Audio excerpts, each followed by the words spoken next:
네, 안녕하십니까. 네, 소개받은 수원대 아동가족복지학과의 차승현입니다. 지금 오전 세션부터 우리가 그 돌봄 경제와 지속 가능한 사회에 대한 여러 가지 논의들을 지켜보고 있는데요. 이번 세션은 코로나19 상황에서 한국 사회가 어떻게 적응해 왔는지를 살펴보는 시간이 되도록 하겠습니다. 주제는 노인 돌봄, 아동 돌봄, 그리고 이주민의 적응에 대해서 세 가지 주제로 나눠서 살펴보겠습니다. 토론자분들께 마이크를 넘겨보도록 하겠습니다. 먼저 김현미 교수님, 혹시 준비가 되셨을까요? 네, 지금 제가 화면 공유로 이제 토론 PPT를 올렸는데 보이시나요? 네, 아주 잘 보입니다. 네, 감사합니다. 예, 토론 시간이 짧은 관계로 제가 PPT를 구성해 왔고요. 이제 코로나 상황이 한국 사회에서 어떤 돌봄 위기를 낳고 있는지에 대해서 저는 세 분, 이윤경, 전지원, 문현아, 허영숙 선생님께서 연구하신 발표문에서 굉장히 많은 도움을 받았고 많이 배웠습니다.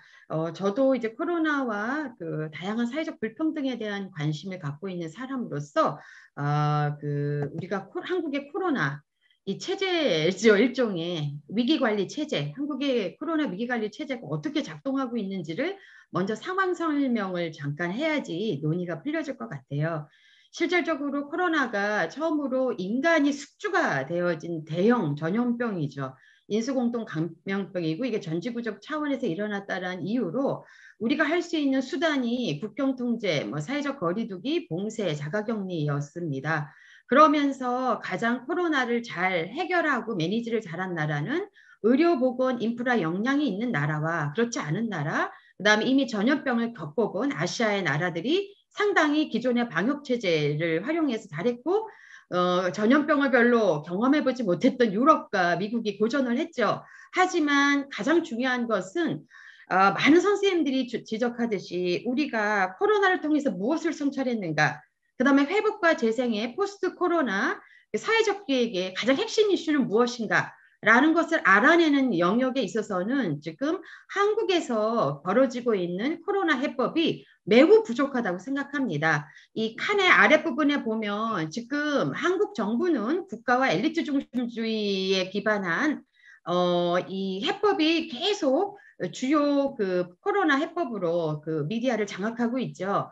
그래서 뭐든지 디지털, 기술 중심주의, 언택트 비즈니스, 그다음에 인공지능이라는 것들이 마치 해법인 양, 만능의 해법인 양 계속 말해지고 있고 자본가와 자영업자의 위기를 강요하면서 코로나를 경제적 위기라고 계속 설명해내고 있다라는 것이죠. 또한 가장 중요한 코로나의 원인이 기후위기와 생태의 치명적인 회복 불가능한 형태의 파괴에 기인한 것임에도 불구하고 한국에서 지금 나오고 있는 한국판 그린 뉴딜은 그린 뉴딜을 구성하고 있는 개념 자체가 여전히 발전 담론에 의거하고 있다는 겁니다. 그래서 코로나 위기를 그린 그 생태 위기를 신성장 동력이라고 이름 붙인다던가 기후 위기를 상품화하는 것에 국가가 전념한다든가 하면서 우리가 실제 코로나를 통해서 무엇을 깨달았는가, 어떤 방식의 기획으로 가야 되는가에 대한 매우 경로 의존적 발전주의 전략 또는 성장주의 전략에 의거하고 있다는 것이죠. 그렇지만 가장 안 나오고 있는 얘기가 많은 분들이 돌봄 얘기를 많이 하고 있잖아요. 하지만 돌봄이라는 말이야말로 한국 사회에서 전혀 코로나 해법으로 등장하지 않는 가치입니다. 그러니까 돌봄 전환이라는 게 인간을 믿어야 되는 것이죠. 인간이 상호 돌봄을 할 수 있는 역량을 갖고 있는 존재고 돌봄은 훈련되고 학습되고 사회화돼야 된다는 것이고 돌봄은 여성이나 약자 또는 이주민의 일처럼 본질화돼서는 안 된다라는 몇 가지 중요한 그 돌봄의 윤리가 있는 것이죠. 그런데 이런 부분이 코로나 재난의 극복과 대응 과정에서 전혀 등장하고 있지 않고 있다는 게 아마 오늘 이 컨퍼런스를 통해서 우리가 조금 더 깊이 있게 사유해야 될 것입니다. 그러면 제가 생각하는 포스트 코로나의 사회적인 해법이라는 것은 사실 이것이 사회적 재생산의 위기인 거죠. 그렇기 때문에 누가 코로나의 상황에서 가장 사회적인 장소로부터 배제되어지고 그들의 고통이 언어화되지 않고 그들은 늘 똑같은 방식으로 가장 큰 재난의 부담을 지는가 이 질문을 해야지만 우리가 논의가 잘 풀릴 것 같은데요. 그렇기 때문에 기본적으로 노동시장에서 가장 불평등한 위치를 갖고 있는 사람들이 코로나 상황에서 가장 심각한 취약성을 가지게 된다는 것이죠. 그러니까 전지구적인 차원의 노동시장에서 정규직이 아닌 사람 또는 어떤 부분에서 전문직이 아닌 사람, 그래서 특수고용직이라든가 비정규직이라든가 이주노동자라든가 이런 사람들이 다수가 지금 있는데 이분들은 기업이나 일터가 제공하는 사회적 완충 장치도 없고 사회적 서비스에서도 배제되어지고 그렇기 때문에 실제 사회적 서비스가 뭐 거리두기라든가 방역 시스템에 의해서 멈춰지고 유예된다면은 치명적인 상황에 도달하게 되어서 다시 회복 불가능하게 되는 거죠. 사회적으로 충분히 역량 있는 존재가 되지 못한다라는 것이 이 지금 불평등의 가장 큰 원인이고 또 그 불평등을 설명해낼 수 있는 가장 큰 문제이라고 생각합니다. 이미 굉장히 강화된 계급 불평등, 젠더 불평등에 더해진 코로나 불평등이 합해져서 어떤 부분에서는 지금 누가 코로나의 원인을 제공했는가, 누가 재난의 모든 부담을 지는가, 누구의 희생과 돌봄으로 코로나를 이겨내고 있는가, 이 부분에 대한 질문이 나와야지 되고 이것은 단순히 차별, 배제의 문제가 아니라 정의에 대한 질문, 저스티스에 대한, 소셜 저스티스에 대한 질문으로 이어져야 된다고 생각합니다. 그래서 세 분 선생님께서 오늘 특별히 우리가 많이 다루지 않았던 노인, 여성, 이주민에 대한 그 얘기들을 하셨고 이 부분에 대해서 굉장히 많이 저는 배웠지만 세 분 선생님들을 새 발표에 대해서 질문을 드리고 싶은 것은 뭐냐면 첫 번째 이윤경 선생님께서 이윤경 선생님의 백그라운드가 뭐 노인 보건 분야에서 일을 하시니까 이해는 합니다만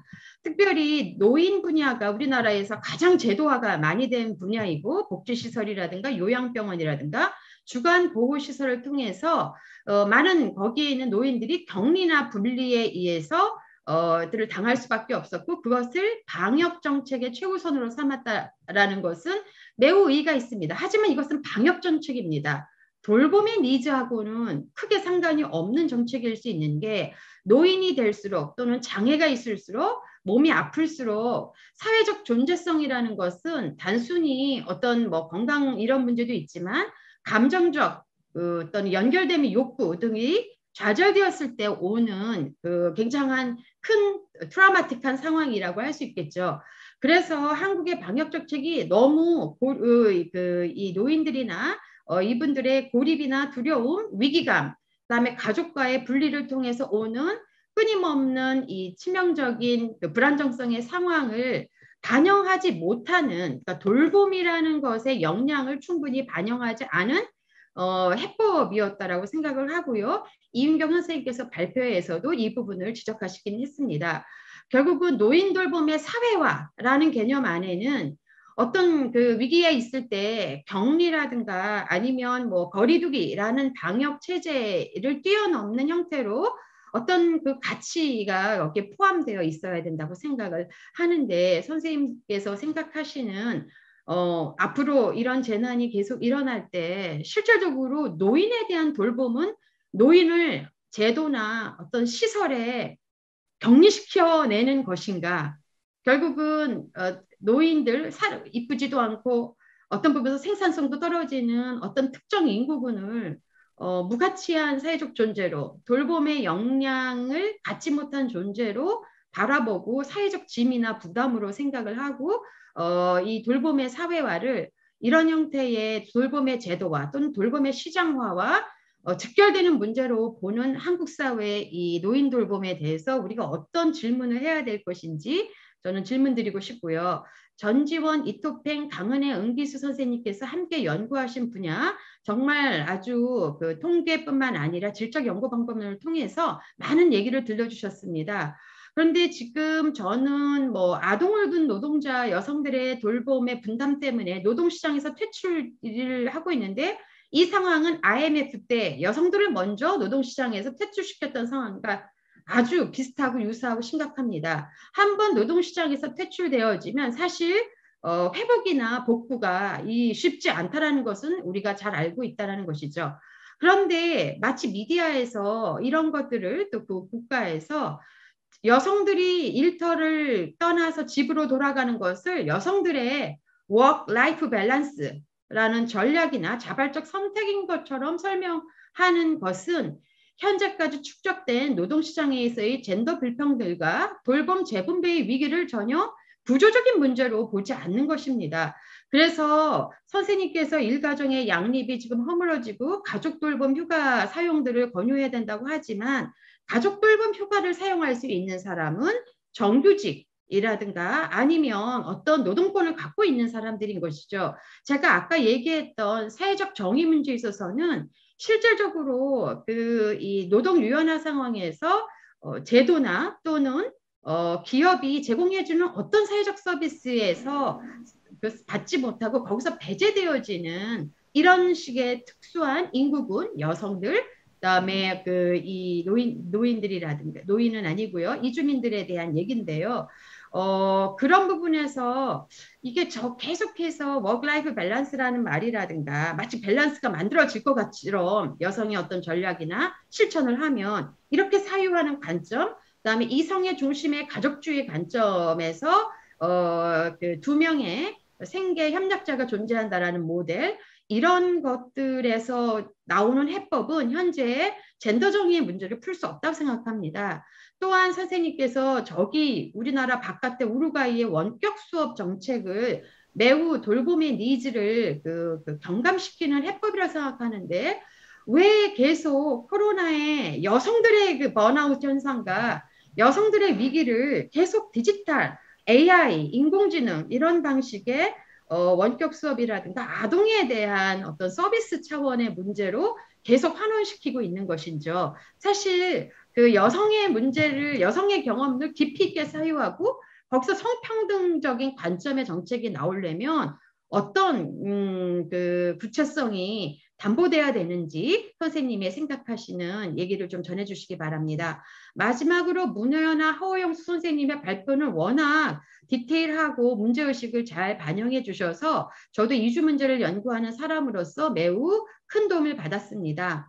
근데 팬데믹을 글로벌한 위기잖아요. 그런데 팬데믹 상황에서 국경 중심의 통제라는 것들이 마치 전염병이 외부에서 왔다라는 것과 마찬가지로 이 코로나19 상황을 얘가 외부의 전염병 곧 외국인의 원인 제공이라는 말도 안 되는 어떤 형태의 번역을 해냈죠. 그러면서 특별히 인종주의가 한국에서도 강화되고 있고요. 무엇뿐만 아니라 방역이나 사회 지원 이는 우리가 모두 숙주일 수 있기 때문에 시공간적인 현존, 가치 있음이라는 개념으로 비국민과 이주민을 배제하는 원칙으로 방역과 사회 지원이 진행되었어야만 합니다. 하지만 이게 국가 중심의 팬데믹 상황에서 반드시 필요한 국가 간의 협조라든가 초국적 연대 이런 해법은 전혀 나오지 않았고요. 여전히 국가 중심주의 또는 국민 패권주의적인 관점으로 이 해법이 나왔다라는 것. 그래서 많은 인구군을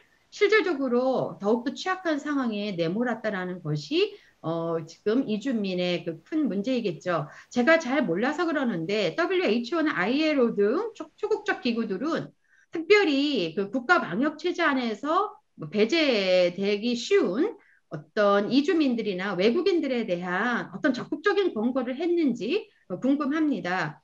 또 이 노동과 돌봄을 제공하는 이주민이나 외국인의 사회적 기여를 방치한 채 어떻게 그들의 권리 확장을 연결할 수 있을 것인지 또 궁금합니다. 예, 제가 시간이 다 돼서 돌봄 정원화는 정의의 문제를 질문하는 것이라고 생각합니다.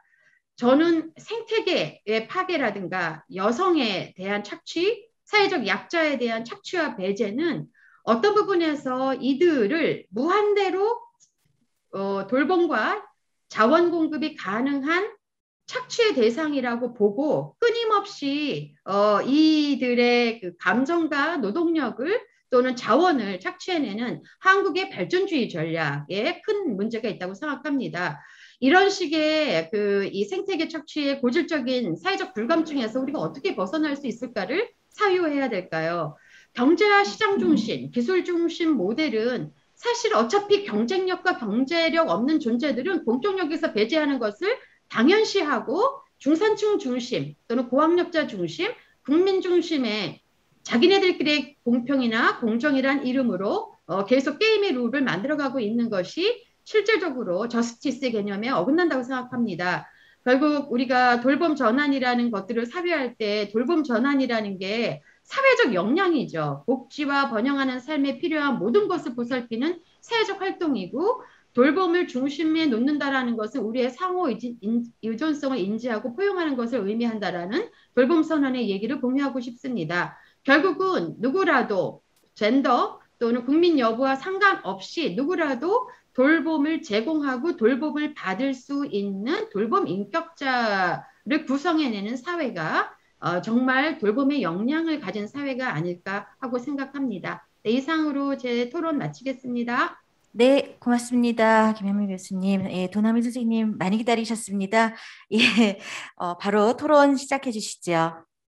네, 시작하겠습니다. 소리 잘 들리시나요? 네. 앞에서 기조 발표들도 그렇고 굉장히 거시적으로 많은 돌봄들에 대한 모델이라서 거시적으로 바라보신 것 같고, 그다음에 김영기 교수님도 사회학적 관점에서 굉장히 돌봄이라는 문제와 사회적 정의, 그다음에 전환에 대해서 말씀을 주신 것 같습니다. 그리고 전반적으로 세 분의 발표를 잘 들었습니다. 발표 내용을 들으니 돌봄이 더 많이 요구되고 필요된 상황에서 개인적으로나 사회적으로 우리가 대응이 쉽지 않았고 이후에는 어떤 교육과 사회적 지원이 필요한지를 되돌아보게 하는 어떤 시기인 것 같습니다. 특히 저출산 고령화 사회에 직면한 우리 사회에서 아동과 노인의 돌봄, 그리고 유급, 무급 노동을 대신해 제공하고 있는 이주 여성에 대한 사회적 배려가 절실해 보입니다.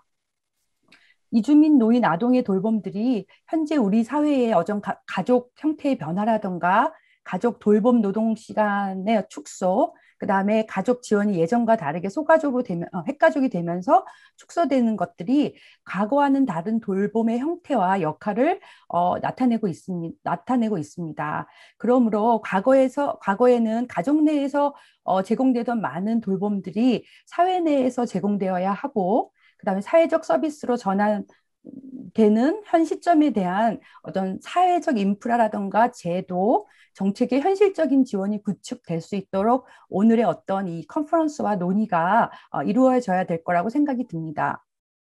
또한 이제 돌봄이 예전과는 다르게 질적으로 아주 높고, 그다음에 그러한 케어 노동에 대한 인식이 달라짐에 따라서 비용이 정당하게 지불되어야 한다는 어떤 인식을 확산시키는 그런 계기로 이 컨퍼런스가 되었으면 합니다.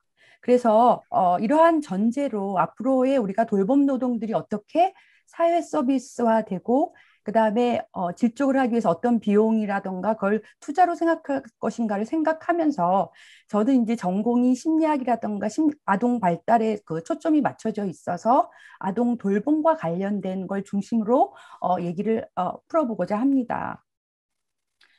앞서 이제 전지현 선생님 발표에서는 그 코로나 이후에 얼마나 돌봄료가 급증하고, 그다음에 그 돌봄 내에서의 불균형이라던가 그 제공자들의 어려움에 대해서 지적하셨습니다. 그리고 우리 사회가 이러한 돌봄의 어떤 급박한 요구들이라던가 많은 요구사항이 왔을 때 유연하게 대처하지 못하기 때문에 이런 것에 대변할 수 있는 어떤 제도라던가 이제 뭐 가족 돌봄 휴가 말씀을 하셨는데, 사실 이 부분은 다른 나라에 비해서 우리나라가 되게 늦게 도입된 부분이라고 생각이 듭니다.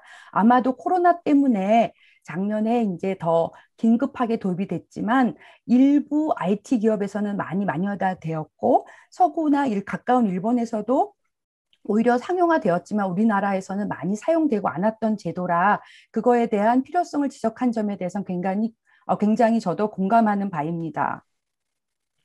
그리고 저도 이제 그런 휴가 관련해서도 제가 작년에 기업의 양육 지원 제도를 조사할 때 보면은 기업의 편차가 아주 심한 걸로 나타나고 있습니다. 그래서 우리가 오늘 많은 논의를 하지만 실질적으로 이러한 제도나 정책의 어떤 수혜라든가 영향이라는 것도 정규직 중심으로 되어 있고 일정 규모 이상의 기업들에게서 이 제도들이 사용되므로 이것들이 정말 조금 앞서 말씀하신 김현미 교수님이라든가 다른 사회 정의 입장에서 볼 때는 그 수혜가 국민에게 다 돌아갈지는 의문입니다. 그러므로 저는 이 제도의 정책 시행 전에 국민의 어떤 인식 현황이라든가 그런 공유를 통해서 사회적 공감대를 살핀 후에 정책을 행해야지만 실효성을 높일 수 있다는 생각이 듭니다. 앞서 이제 발표했지만 코로나로 인해서 아이들을 대신 양육해주고 교육해주던 조력자라던가 기관 등의 지원이 줄어들어서 집에서 가족과 머무는 시간이 많아졌다는 여러 통계 등들이 제시되고 있었습니다. 그리고 실제로 우리가 집에 머물면서 자기의 어떤 생활 유지라던가 아니면 아이들과의 시간을 위해서 얼마나 많은 강도의 노동과 그다음에 그 지속적으로 신체와 정신적 에너지를 소모시키는지 절실히 느꼈을 거라고 생각이 듭니다. 그리고 한국 언론에서는 그에 대한 많은 보도가 있었고요. 그런데 저는 이제 아이 돌봄에 대해서 생각을 해보면 어린 아이들은 가정과 어린이집 이런 학교, 유치원을 통해서 타인과 대응하는 어떤 사회적 기술을 익히고 언어를 교류하면서 성장한다는 발달의 근본적인 원리를 생각할 때 지금 1년 반에 걸쳐서 지속되고 있고 이제 2년 올해까지 보면 2년을 바라보고 있는데 이 시기에 아이들에 대한 걱정을 저는 개인적으로 하고 있습니다. 우리가 돌봄을 하기 위해서 어른들이 이렇게 힘들지만 과연 아이들은 어린 아이들일수록 이제 경험이나 부모와 성인과의 상호작용 속에서 뭔가 세상에 대한 태도와 지식을 습득한다고 보면 이런 돌봄의 제공들에 대해서 우리가 지금 많은 이제 반성이나 이런 게 있지만 향후에는 어떻게 이 돌봄을 아이들에게 제공하고 그러한 돌봄에 대한 경험들이 아이들이 축적이 되어서 이후의 사회에서 또는 돌봄을 나누어 줄 때 그거를 줄 수 있는가를 생각해야 된다고 생각이 듭니다. 그리고 이런 관점에서 이 논리에서 약간 비약이 될 수는 있지만 최근에 우리 사회에서 일어나고 있는 일단 어떤 아이들의 죽음이라던가 아동 학대 사건들이 우리가 그동안에 타인과의 관계에서 돌봄에 대한 어떤 태도나 이런 거에 대한 성찰을 가져오는 시점이 아닌가 생각이 듭니다.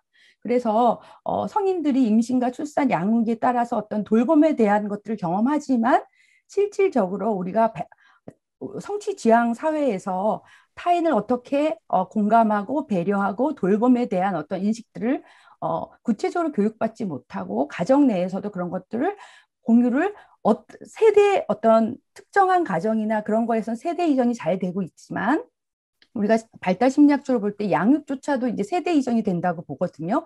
양육 기술이라든가 이런 것들이 그렇게 볼 때 이러한 돌봄의 어떤 교육들이 이루어져야 되고 그다음에 사회적으로 이러한 현실을 반영해서 현실성 있는 교육이 이루어져야 될 것으로 봅니다. 지금 사회자가 나타난 거 보니까 빨리 마무리될 것 같습니다.